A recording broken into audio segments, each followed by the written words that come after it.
The New Gate. Anime ocenione na 6,44 przez lekko ponad 57 tysięcy osób. Anime ma 12 odcinków i było emitowane w okresie 14 kwiecień 2024 do 30 czerwca 2024. Producentami są Mainichi Broadcasting System, Clockworks, King Records i kilka innych. Czy anime jest warte obejrzenia? Czy historia w tym tworze mnie jakkolwiek wciągnęła? Czy motyw z grą VR, z której nie da się wydostać, została tu dobrze zrealizowana? Cóż, zobaczymy.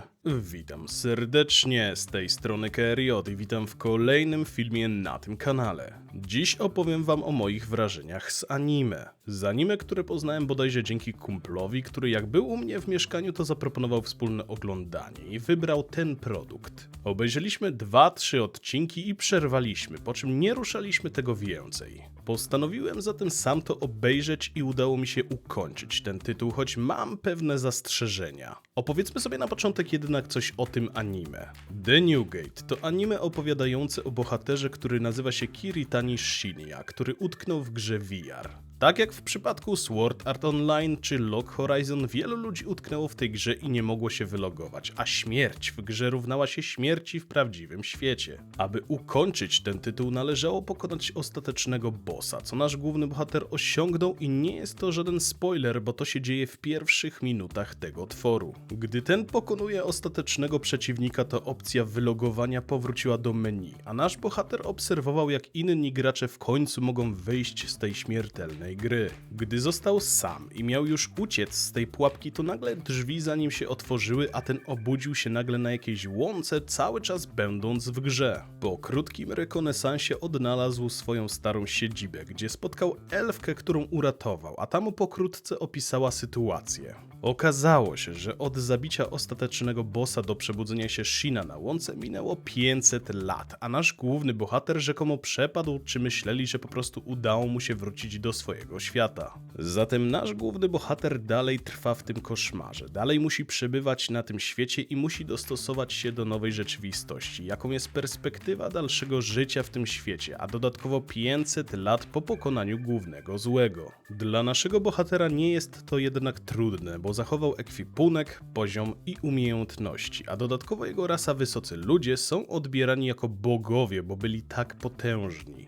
Shin postanowił też spróbować odnaleźć starych towarzyszy, bo chociażby Raizar Shni, jedna z jego towarzyszek, jest elfką, więc 500 lat nic nie zmieniło u niej. Udało mu się to i razem teraz przemierzali świat, doświadczali przygód i żyli razem. I w sumie fabuła tego anime jest o dalszym życiu w tym świecie oraz o odnalezieniu sposobu, by nasz główny bohater mógł ostatecznie wrócić do swojego prawdziwego świata, ale nie do końca wie, jak to zrobić, dlatego póki co żyje sobie spokojnie i wykonuje zlecenia dla gildii poszukiwaczy przygód. I przyznam, że ogólnie nie oglądało mi się tego źle. Od przyjemne i lekkie anime raczej ze średniej czy dolnej półki, by odpocząć od wielkich tworów czy wielosezonowych produkcji. Nie jest to jednak produkcja wielce angażująca, bo nie dzieje się tu w sumie nic wielkiego. Sama historia jest czymś, co gdzieś już widziałem i powtarzanie schematów jest w porządku, ale należy pamiętać, że wówczas trzeba mieć naprawdę dobry pomysł, by to ciekawie przedstawić, bo inaczej będzie to kolejny średniak. Motyw z grą VR, w której utknęli gracze, widziałem już wielokrotnie. Motyw gracza, który jest potężny od samego początku albo bardzo szybko zyskał potęgę, też się przewijał. No i oczywiście szybko zyskuje sympatię kobiet, czyli harem, też tu jest. Czy to wszystko zostało przedstawione w jakiś wyjątkowy sposób? No właśnie nie. Mimo wszystko kilka elementów mi się tu podobało. Postacie ogólnie były nawet ciekawe. Nasz główny bohater jest dość skromny, ale i chętny do pomocy, a ta potęga, którą posiada, używa z głową i tak by się nią nie chwalić, co nie wychodzi mu momentami. Tak samo chociażby elfka Shni, która jest bardzo stonowana i spokojna, ale na polu bitwy nie oszczędza swoich wrogów. Niezbyt ciekawa czy interesująca jest dla mnie uczennica Raizar, czyli Lucent Tiera, a jest ona pierwszą postacią, z którą Shin wchodzi w interakcję po przebudzeniu. Jakoś ta postać jest słabo napisana i wykorzystywana według mnie. Historia jest mało angażująca, ale przyjemna.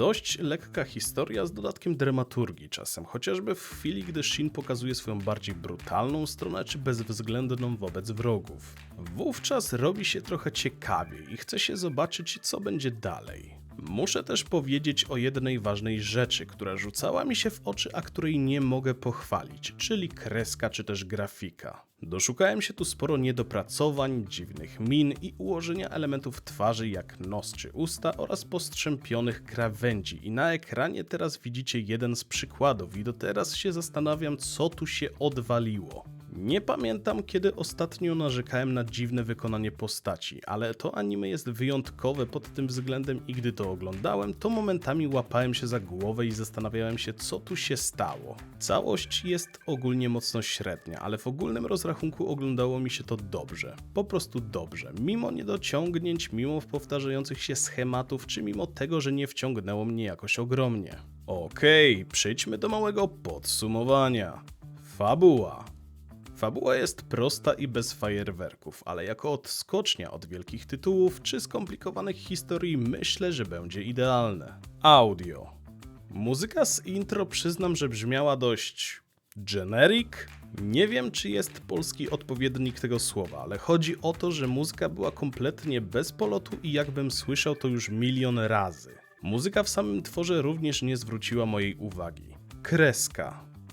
No, kreska to coś, za co niektórzy powinni oberwać, bo naprawdę widziałem tu sporo niedociągnięć i dziwnych produktów końcowych rysowników, więc tu byłoby trochę do poprawy, bo nie wyglądało to dobrze. Podsumowując, The New Gate to anime średnie. Znajdziemy tu przyjemną oraz spokojną fabułę różnych bohaterów, którzy może was zainteresują oraz takich uroczych czy chwytających za serce momentów jak spotkanie po pół milenium Shina i Shni. Niestety fabuła nie potrafi jakoś szczególnie zainteresować, wciągnąć czy zmusić widza do większych przemyśleń, a dodatkowo problemy z grafiką czy wykonaniem niektórych postaci sprawiło, że wykrzywiałem się często i myślałem, kto to wykonał oraz zgodził się na wypuszczenie w tym stanie. Nie mogę tego polecić z czystym sumieniem, więc pozostawiam decyzję wam, czy chcecie wejść w ten świat i wraz z głównym bohaterem na nowo go poznać. Także to tyle. Dziękuję za wysłuchanie, dziękuję za poświęcony czas i życzę miłego oglądania. No hej, chciałbym was zaprosić serdecznie do linków znajdujących się w opisie. Przede wszystkim do mojego kanału na Twitchu oraz do mojego serwera na Discordzie. Serdecznie zapraszam i pa!